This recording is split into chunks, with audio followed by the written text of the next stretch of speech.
Hey everybody, welcome back to Lori's Home Kitchen. We're going to make some refried beans. I made a big taco nacho dinner last night and I have some leftovers of the onions, so of course I'm going to use those.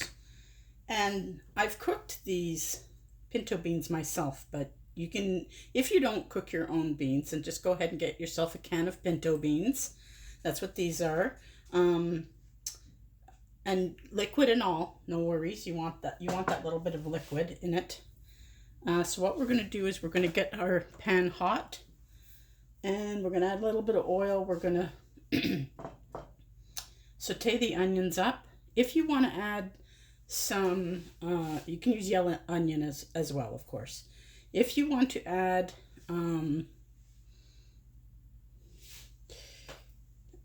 extra garlic, you can. There's already garlic in my beans when I cook them, and there's already salt in there, so you won't be see me salting anything. There's a little bit of jalapeno in my mix too, because I cooked it with it. I cooked mine in my pressure cooker in my Ninja Foodie. Amazing. I soaked them overnight, but you don't have to. But soaking them overnight means that it takes literally 3 minutes to cook these beans, and I did a much bigger batch. I always do extra, and I freeze some and we use some. So tonight we're going to have burritos, and so that's why I'm making some refried beans. I actually got this recipe from Stephanie on her YouTube channel from Views on the Road. She's an amazing cook. She does mostly Mexican dishes, and just incredible. So if you're looking for beautiful Mexican recipes, go see Stephanie. She's awesome. Very down to earth, easy to follow. So let's get our onion in there.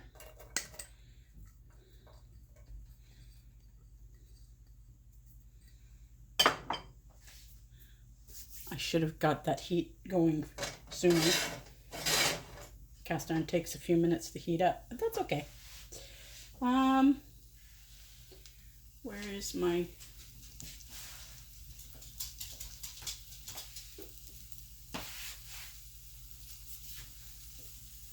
Alright, I'm just going to use my corner spatula to move things around. And you can see there's no problem using our cookware tools in the right in the pan, because they are heat resistant. Plus they have the steel core, so they're very strong.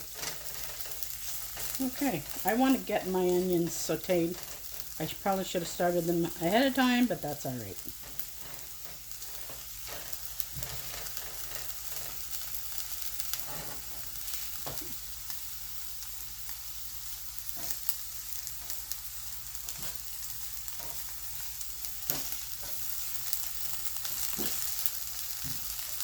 I'm going to be using my ground meat separator to mash them, because if you've ever bought refried beans in a can, they're like puree.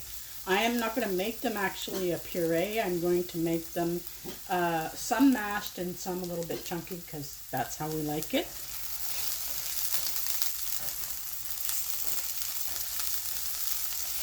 There's plenty of garlic already in my beans, like I said, so I'm not going to worry about adding any extra. All I'm going to do is do these onions up. But if you don't add anything, or you're buying just a plain can of pinto beans, you go ahead and chop up some garlic and some onion like I've done here. And if you want to, and you want to add a little extra kick, you go ahead and slice up some jalapenos or some serrano peppers.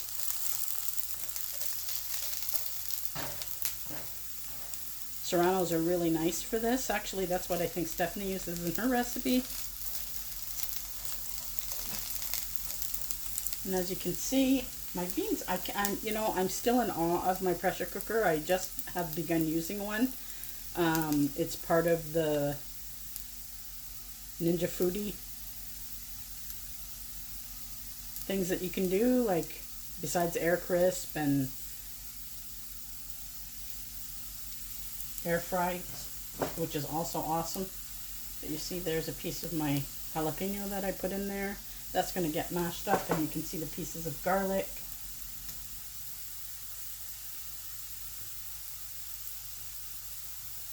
If you want to add some extra kick, you can add some of our chipotle aioli. That would be nice too. Okay, I'm going to turn this right down because it's going to be too hot. I'm going to add a little bit more oil, just a tad. There we go. And be very careful when you do this because there's oil and liquid in here. So easy. There we go. Beautiful. You want the liquid too, especially if you're doing them from scratch. You definitely want that liquid in there.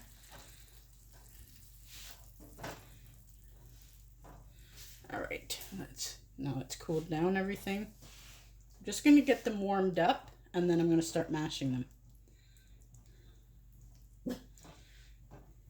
them. Hush, Gracie.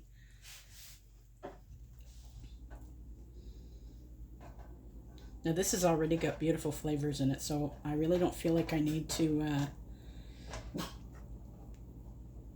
adjust it, but I will taste it, of course.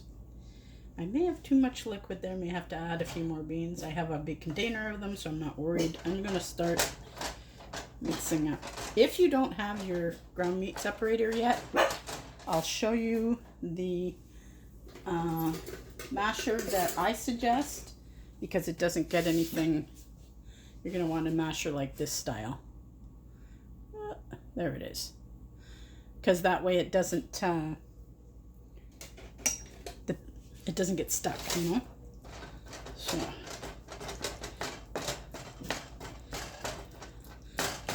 this takes a minute. Please don't put it in your food processor or whizzer because it will get too mushed. It really needs to be done by hand. If you've got someone else in the house that you just want to give them a nice job to do while you're doing something else, and they got a little muscle, you go ahead and say, hey, here, I have a job for you.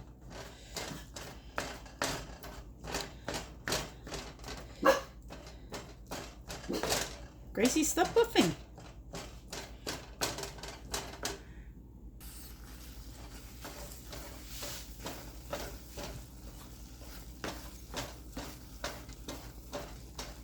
So here we are. I've almost got it to the consistency that I like.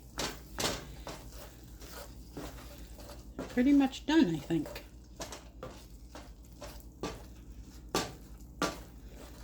There we go. Just clean off my...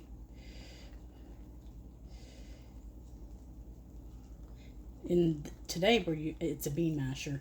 Sometimes it's a tomato smusher. Sometimes it's a ground meat separator. It's a great little tool. Let me see. How do I like that consistency? I think it's perfect. Now, refried beans have never been aesthetically pleasing to look at, but boy, do they taste good.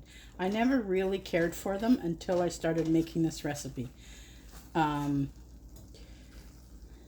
I know what's in it and how much salt there's in it, and no preservatives because the beans are made from scratch.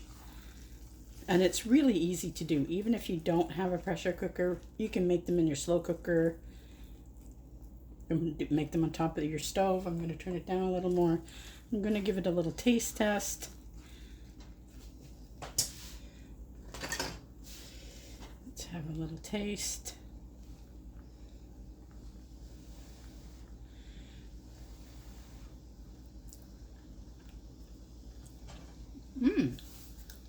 You know, I believe that I'm going to add a little bit more salt. I'm actually going to use my herb garlic sea salt because I really like it.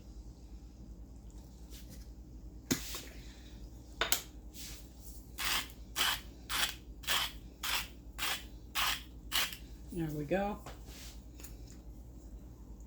I'm also going to give it a little kick with about half a teaspoon of my poco picante.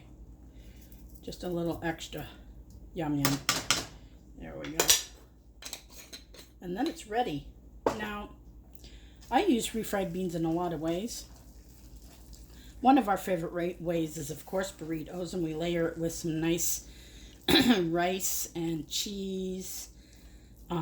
If I was doing it with meat, you could add some chicken, you can add beef, pork, whatever you enjoy, you know, pulled pork, pulled chicken, in your burrito.